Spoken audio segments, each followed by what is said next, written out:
Jaynagar live में आपका स्वागत है। कटैया रोड स्थित डॉक्टर एनसी कॉलेज के प्रांगण में मिथिलांचल के प्रसिद्ध शिक्षाविद व पूर्व विधान पार्षद स्वर्गीय डॉक्टर नीलांबर चौधरी की 87वीं जयंती समारोह पूर्वक धूमधाम से मनाई गई।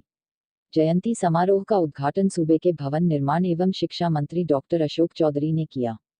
इससे पूर्व मंत्री सहित आगंतुक तमाम अतिथियों ने कॉलेज प्रांगण स्थित स्वर्गीय डॉक्टर नीलांबर चौधरी की आदमकद प्रतिमा व तैल चित्र पर माल्यार्पण व पुष्पांजलि अर्पित कर श्रद्धांजलि दी। सभी अतिथियों को मिथिला के पारंपरिक रीति रिवाज के अनुसार पाग पहनाकर सम्मानित किया गया। डॉक्टर एनसी कॉलेज के प्रभारी प्राचार्य सह सचिव प्रो भवानंद झा की ओर से शिक्षा, स्वास्थ्य, प्रशासनिक आदि क्षेत्रों में उत्कृष्ट कार्य करने वाले लोगों को प्रशस्ति पत्र देकर सम्मानित किया गया। जयंती समारोह की अध्यक्षता स्व डॉक्टर चौधरी के पुत्र व पूर्व विधान पार्षद डॉक्टर दिलीप कुमार चौधरी ने की। वहीं मंच संचालन शिक्षक अखिलेश कुमार झा ने किया। संबोधित करते हुए मंत्री डॉक्टर चौधरी ने कहा कि मिथिलांचल के प्रसिद्ध शिक्षाविद रहे पूर्व विधान पार्षद स्वर्गीय डॉक्टर नीलांबर चौधरी के साथ कार्य करने का मौका उन्हें तब मिला था जब वो वर्ष 2000 में मंत्री थे।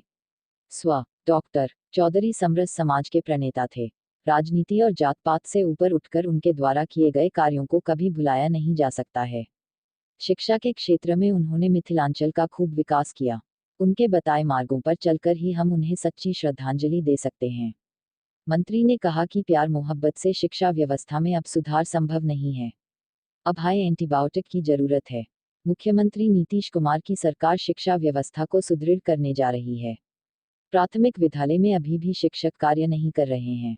कार्यक्रम में ललित नारायण मिथिला विश्वविद्यालय के कुलपति डॉक्टर सुरेंद्र प्रताप सिंह, पूर्व विधायक रामाशीष यादव, आरके कॉलेज मधुबनी के प्राचार्य अनिल कुमार मंडल, जेडी कॉलेज बेगूसराय के प्राचार्य अवधेश कुमार, प्रखंड उपप्रमुख अशोक कुमार चौधरी, जिला पार्षद सरिता कुमारी, वरिष्ठ कांग्रेसी नेता बैद्यनाथ झा, हरिवंश कुमार झा आदि ने भाग लिया।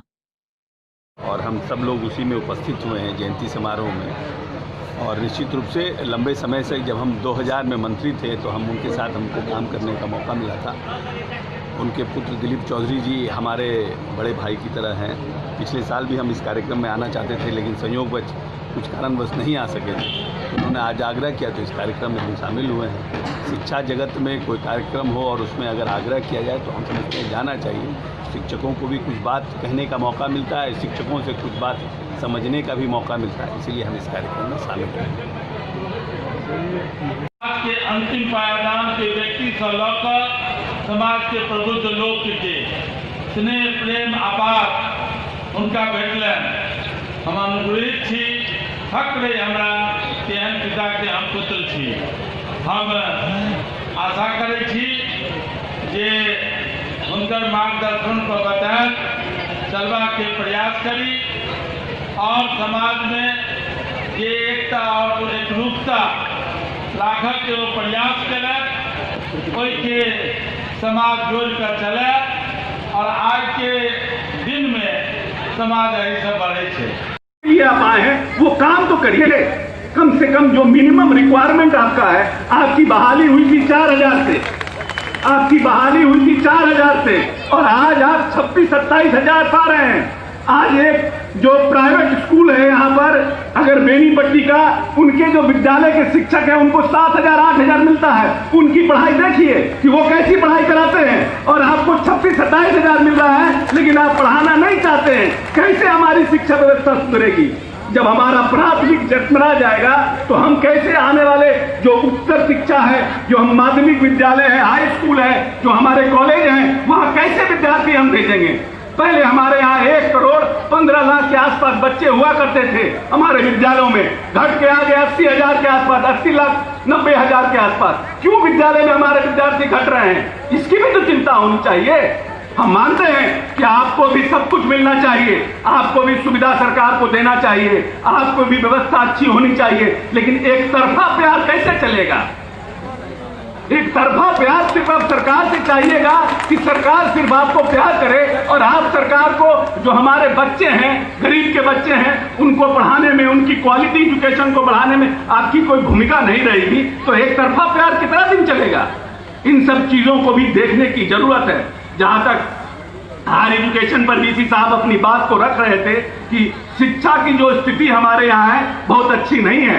हम प्रयास करने के बावजूद भी हम माध्यमिक विद्यालय को, प्राथमिक विद्यालय को, हायर एजुकेशन को उतना फीडर नहीं कर पा रहे हैं। इसका कारण है कि जिसके पहले की जो सरकारें थी, समय पर जो प्रोफेसर यहाँ बैठे होंगे, प्रोफेसर को कभी 6 महीना, 8 महीना, 9 महीना के पहले तनख्वाह नहीं मिलता था, लेकिन नीतीश कुमार ने आने के बाद हर एक प्रोफेसर को महीने महीने पैसा देने का व्यवस्था करने का काम किया। लेकिन उसके बाद आप रिटर्न में क्या दे रहे हैं?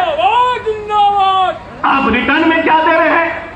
रिटर्न में कहते हैं आप हायर एजुकेशन कि बच्चे नहीं आते हैं। अब बच्चे बोलते हैं प्रोफेसर नहीं आते हैं। इसी में पूरा हायर एजुकेशन चौपट पड़ा हुआ है। इसलिए हम वाइस चांसलर साहब को कहेंगे कि आप अटेंडेंस भी फिक्स करिए कि जो बच्चे नहीं आते हैं उनको आप आगे पढ़ाने के लिए, आगे जो आपका प्रमोशन होता है कॉलेज में, एग्जामिनेशन में रोक लगाइए जब तक स्ट्रिक्ट नहीं होइएगा।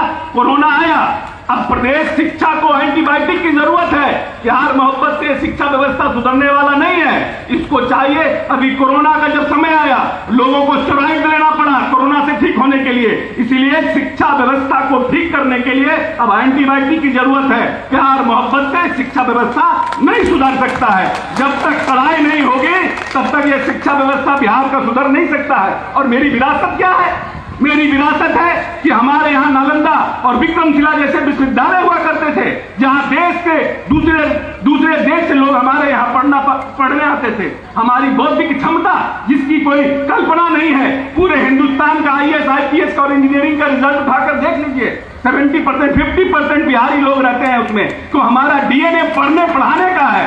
हमारे बच्चे पढ़ना चाहते हैं, लेकिन लोग पढ़ाने के बदले शिक्षा विभाग, शिक्षकों की रहनुमाई का विभाग हो गया है। यहाँ शिक्षा देने की कोई व्यवस्था कम हो गई है कि शिक्षा पर कब बहस हो, कैसे शिक्षा हो। और जो समाज के लोग भी हैं, रोड बनाना चाहते हैं, बिजली चाहते हैं, अस्पताल चाहते हैं, लेकिन उनके स्कूल में शिक्षक क्या पढ़ा रहे हैं इसकी कोई चिंता नहीं करता है, इसकी कोई सुधि नहीं लेता है। आप ही के गांव के शिक्षक हैं, आप ही के गांव में विद्यालय में पढ़ाते हैं, लेकिन उसकी सुधि कोई नहीं लेता है कि शिक्षक क्या पढ़ा रहा है, उसकी चिंता नहीं करता है।